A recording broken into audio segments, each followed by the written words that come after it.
à tous, c'est Nico, j'espère que vous allez bien. Ça fait longtemps que j'ai pas sorti de vidéo, mais là je voulais vraiment faire une vidéo sur cette montre que je viens de recevoir il y a 2-3 jours. Je n'ai pas encore ouvert et je vais l'ouvrir devant vous. Il s'agit de la Matrix Power Watch X. Alors, elle a une petite histoire, elle a été présentée pour la première fois en 2017 au CES en janvier. Et puis ça, c'est la deuxième version, donc qui elle a été présentée en janvier 2018. Et dès que celle-ci a été présentée, je l'ai backée sur Indiegogo, c'est-à-dire que j'ai donné des sous pour pouvoir la recevoir lorsqu'elle serait terminée d'être fabriquée et qu'elle serait disponible. Et bien, là voilà, elle a une particularité, c'est la première smartwatch au monde à ne pas avoir besoin d'être rechargée. Et là, vous me dites, mais comment est-ce que ça peut marcher, Nico? Eh bien, c'est tout simplement grâce à la chaleur humaine que la montre va se recharger. Il n'y a pas besoin de la poser sur un support pour qu'elle se charge, c'est juste au contact de votre peau et surtout à la chaleur de votre peau qu'elle va se recharger. Alors, on va regarder tout de suite ce qu'il y a dans la boîte. Je vais faire l'unboxing avec vous. Allez, c'est parti. Voilà la boîte.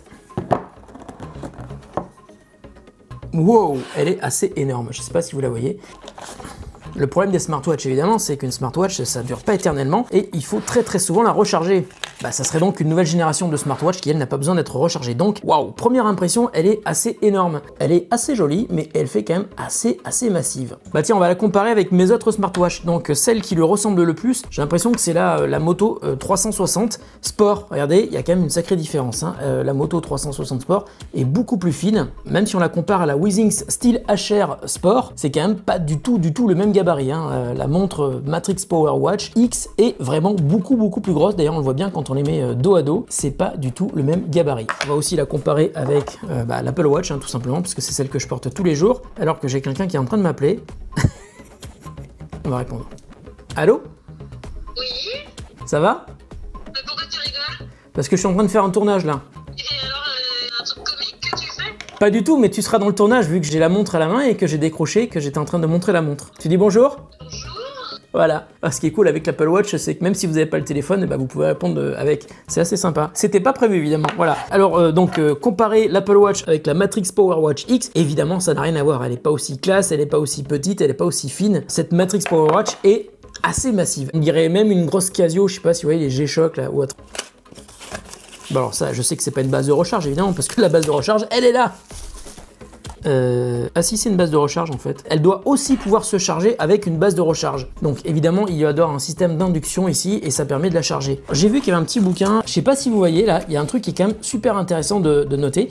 En fait, c'est que la montre, elle se recharge différemment suivant la température ambiante. Donc là, vous voyez, il y a marqué 60, 70 et 80, ce sont des degrés Fahrenheit, donc ça veut dire 15, 21 et 26 si je me trompe pas. Et donc plus la température ambiante est basse, plus la montre se charge rapidement. Donc ça veut dire que si vous êtes dans votre canapé en train de mater des séries sur votre canapé à rien faire, elle ne va pas se recharger. En revanche, si vous êtes un petit peu sportif, eh bien elle risque de se charger beaucoup plus rapidement. Je viens de découvrir un truc en regardant rapidement la doc. Il ne s'agit pas d'une montre avec un écran tactile. Ça c'est assez bizarre, mais pour une smartwatch c'est quand même assez rare. C'est vrai que la Steel HR Sport non plus n'a pas d'écran tactile. En revanche, il y a des boutons sur les côtés, les boutons qui permettent donc d'activer certaines fonctionnalités. Donc il y a 3 boutons. Il y a un bouton en haut à droite, une molette, qui fait pas bouton d'ailleurs, et un bouton en bas à droite. Voilà. Alors il y a une application sur iOS et Android qui permet de suivre son activité. Elle est capable de calculer le nombre de pas, elle fait aussi chronomètre. On peut synchroniser les datas sur son smartphone. On peut aussi avoir des notifications, des messages, des appels entrants. Elle peut aussi sonner et puis vous prévenir également lorsque vous avez atteint votre seuil quotidien minimum d'activité sportive. Je vais me répéter, mais elle est quand même assez balèze, assez énorme. La sensation est assez bizarre. J'ai l'impression qu'elle est lourde, mais surtout que le bracelet est dans un plastique qui n'est pas ultra quali. C'est assez gros comme montre, je sais pas si vous voyez bien. Je vais essayer de l'allumer. Ah, ça y est, ça s'allume. Bon, vous voyez à l'envers, mais je vais retourner l'image comme ça vous verrez à l'endroit. Je suis malin, Press set to pair. Ah, j'ai pas mon téléphone. Bougez pas, je vais chercher mon téléphone. Voilà, je l'ai mis en mode appairage. Il recherche actuellement une montre et il l'a trouvé. Demande de jumelage. Power Watch jumelé. Vous voyez, ça marche, je dis pas de bêtises, ça marche tout de suite, c'est très rapide. Voilà, sur l'application, on a donc... Ah, il y a déjà une mise à jour. Alors qu'elle est à peine sortie, ce qui est quand même une bonne nouvelle. Ça veut dire que les développeurs de cette montre sont au taquet pour nous présenter la version la plus à jour possible. Moi, ce qui m'embête un peu, c'est que l'écran ne soit pas tactile. Je pense qu'il ne faut pas considérer ça comme une smartwatch, comme une Apple Watch ou autre. Il faut plutôt considérer ça comme une montre un petit peu sportive. D'ailleurs, elle est bien solide et j'ai l'impression qu'elle ne craint pas les chocs. Et plutôt la considérer un peu comme une une Casio, une G-Shock ou autre, qui est capable de mesurer vos pas, mais qui n'a pas de capteur cardiaque. Mais moi, ce qui m'intéresse, c'est quand même de voir la manière dont elle va se recharger. Donc là, je suis chaud bouillant, évidemment, donc elle va vite se recharger. Et puis dehors, il fait assez froid, donc je pense que c'est la différence de température entre l'air ambiant et la chaleur du corps. Et donc plus il fait froid dehors, plus la montre se recharge rapidement. Alors pendant qu'elle se met à jour, je vais continuer à lire la doc. Après 45 minutes d'inactivité, elle se met en mode veille, c'est-à-dire qu'il y a un genre d'écran de veille qui se met sur la montre. Ça permet de ne pas dépenser d'énergie. En revanche, il y a un écran qui n'a pas l'air hyper lumineux, donc je pense que ça ne va pas consommer beaucoup d'électricité. En plus, comme il n'y a pas de capteur cardiaque, je pense que la dépense est quand même assez limitée. En tout cas, bon, elle est assez jolie, hein, je dois dire que ça fait assez quali, même si je trouve que le bracelet fait un tout petit peu cheap, mais bon, ça c'est surtout lié au fait que c'est du caoutchouc, et le caoutchouc, bah, ça fait toujours un peu cheap, sauf bien sûr quand c'est du cuir, et dans ce cas, ce n'est pas du caoutchouc. Elle était bonne celle-là. Ça y est, la mise à jour est terminée.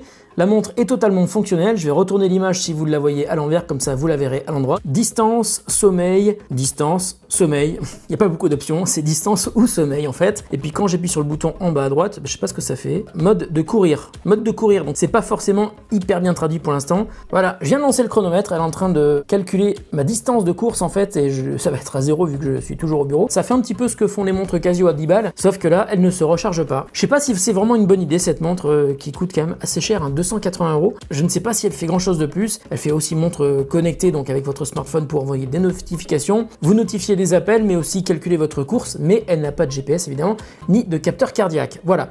Donc à mon avis, l'intérêt reste assez limité. En revanche, si vous avez l'intention de gravir l'Himalaya ou le Mont Blanc dans les jours qui viennent et que vous n'avez pas envie d'amener une montre qui va se casser, c'est une bonne idée. Et si vous avez envie d'amener une montre qui ne va pas s'arrêter au bout de 2 jours, eh bien c'est aussi une bonne idée. Et je vous le rappelle, plus il fait froid, plus elle se charge vite. Voilà, j'espère que cette petite vidéo vous a plu. C'est une petite découverte rapide de la Matrix Power Watch X, qui est une montre qui a été lancée sur Indiegogo et non pas sur Kickstarter, comme j'ai failli le dire. En tout cas, voilà, elle a le mérite d'exister, elle est pas trop mal, assez jolie, elle est un peu massive, hein, bien sûr, et puis le bracelet est assez moyen, mais elle a l'avantage, et c'est la première smartwatch au monde qui n'a pas besoin d'être rechargée, elle se recharge à la chaleur du poignet. Voilà, j'espère que cette petite vidéo découverte de la Matrix Power Watch X vous a plu. On se retrouve très bientôt pour une autre vidéo qui n'aura sans doute rien à voir avec celle-ci. Salut à tous et à très bientôt sur The Contest.